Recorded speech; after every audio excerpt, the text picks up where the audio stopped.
മൊബൈലിലൂടെ കണ്ടതും പലരും പറഞ്ഞതെന്ന് അറിഞ്ഞതുമായ പ്രവാസി ആയിരിക്കണമെന്നില്ല നിന്റെ ഭർത്താവ്. അവൻ നിന്നെ അറിയിച്ച സങ്കടങ്ങൾ നീ സങ്കടപ്പെടണ്ട എന്ന് കരുതി അവൻ്റെ ജീവിതത്തിലെ അനുഭവങ്ങളുടെ പകുതി മാത്രമാണ്.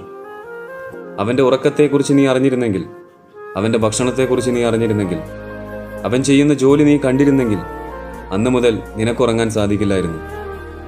അവൻ നിന്റെ ആവശ്യങ്ങൾ നിറവേറ്റുന്നതിൽ വല്ല വിള്ളലും കാണിച്ചാൽ അവനോട് ശകാരിക്കാതെ, ദേഷ്യപ്പെടാതെ, അവൻ നിന്റെ ആവശ്യങ്ങൾ നിറവേറ്റാൻ മാത്രമുള്ളതാണ് എന്ന രീതിയിൽ പെരുമാറാതെ അവൻ്റെ ശാരീരികവും മാനസികപരവുമായ കാര്യങ്ങളെക്കുറിച്ച് അന്വേഷിക്കുകയും. നിനക്ക് ചുറ്റും അവനൊഴികെ മറ്റു പലരുമുണ്ട്. എന്നാൽ അവന് ചുറ്റും അവൻ ആഗ്രഹിക്കുന്നവരെല്ലാം അവൻ്റെ ഹൃദയത്തിൽ മാത്രമാണ്. അവൻ്റെ കൈദൂരത്ത് ആരുമില്ല. എന്തു വന്നാലും ഞാനുണ്ട് നിന്റെ കൂടെ എന്ന വിശ്വാസം നീ നിന്റെ വാക്കിലൂടെ, സ്നേഹത്തിലൂടെ അവനെ ബോധ്യപ്പെടുത്തുന്നു.